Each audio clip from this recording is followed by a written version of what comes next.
আকাশ বার্তার অনুষ্ঠানে অতিথি অভিনেত্রী পাপিয়া অধিকারীকে সম্মান জ্ঞাপন। বাংলা রিপোর্টার গিল্ডের সাধারণ সম্পাদক পরিমল কর্মকারকে সম্মান জ্ঞাপনের পর এবার অভিনেত্রী শিল্পী চক্রবর্তীকে সম্মান জ্ঞাপন। এরপর মডেল অভিনেতা জয়দেব বাগচিকে সম্বর্ধনা। এখন অভিনেতা বিশ্বজিৎ দত্তকে সম্বর্ধনা।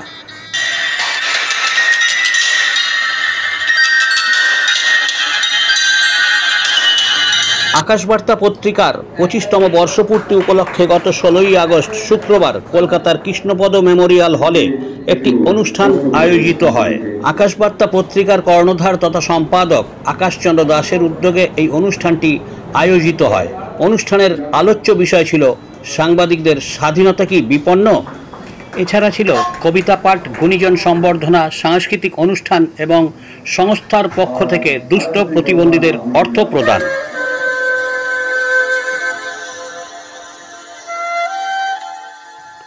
প্রদীপ প্রজ্বলনের মধ্য দিয়ে ওই দিন অনুষ্ঠানের শুভ সূচনা হয়। প্রদীপ প্রজ্বলন করেন বাংলা রিপোর্টার্স গিল্ডের সাধারণ সম্পাদক পরিমল কর্মকার, অভিনেত্রী শিল্পী চক্রবর্তী, অভিনেতা বিশ্বজিৎ দত্ত ও মডেল অভিনেতা জয়দেব বাগচি। গণতন্ত্রের চতুর্থ স্তম্ভ অর্থাৎ সাংবাদিকেরা বর্তমানে সত্যি কি সুরক্ষিত, এ নিয়ে এদিন প্রশ্ন তোলেন বক্তারা।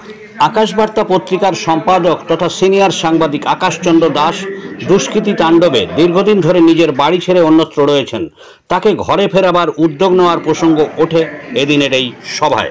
এদিনের এই অনুষ্ঠানে উপস্থিত ছিলেন ইন্ডিয়ান জার্নালিস্ট অ্যাসোসিয়েশনের হাওড়া জেলা সম্পাদক আশিস ঘোষ, বাংলা রিপোর্টার্স গিল্ডের সাধারণ সম্পাদক পরিমল কর্মকার, কলকাতা প্রেস ক্লাবের কার্যকরী সদস্য সুমন গাঙ্গুলি, সাংবাদিক মলয় কুমার সরকার, বিশিষ্ট পরিবেশবিদ দিলীপ ঝুনঝুনওয়ালা, হিউম্যান রাইটস ও সিপিডিআর ইন্ডিয়ার সর্বভারতীয় সম্পাদক বিপ্লব ঘোষ, হিউম্যান রাইটসের উজ্জ্বল রায়, বিশিষ্ট অভিনেত্রী পাপিয়া অধিকারী, শিল্পী চক্রবর্তী, অভিনেতা রাহুল বর্মন, চিত্র পরিচালক অঞ্জন সিনহা, মাউন্ট এভারেস্ট জয়ী অরূপ ভঞ্জ, ইটিভি খ্যাত হাস্যকৌতুক শিল্পী অমিত চ্যাটার্জি, গিটার বাদক পণ্ডিত স্বপন সেন, সমাজসেবী আশিস চক্রবর্তী, ন্যাশনাল অ্যাওয়ার্ড প্রাপ্ত সুলতা বিশ্বাস রায়, আন্দামানের নাট্যকার স্বপন কুমার হালদার, মডেল অভিনেতা জয়দেব বাগচি, সাংবাদিক সোনালী নাথ, লক্ষ্মীরানী দাস প্রমুখ বিশিষ্ট ব্যক্তিবর্গ।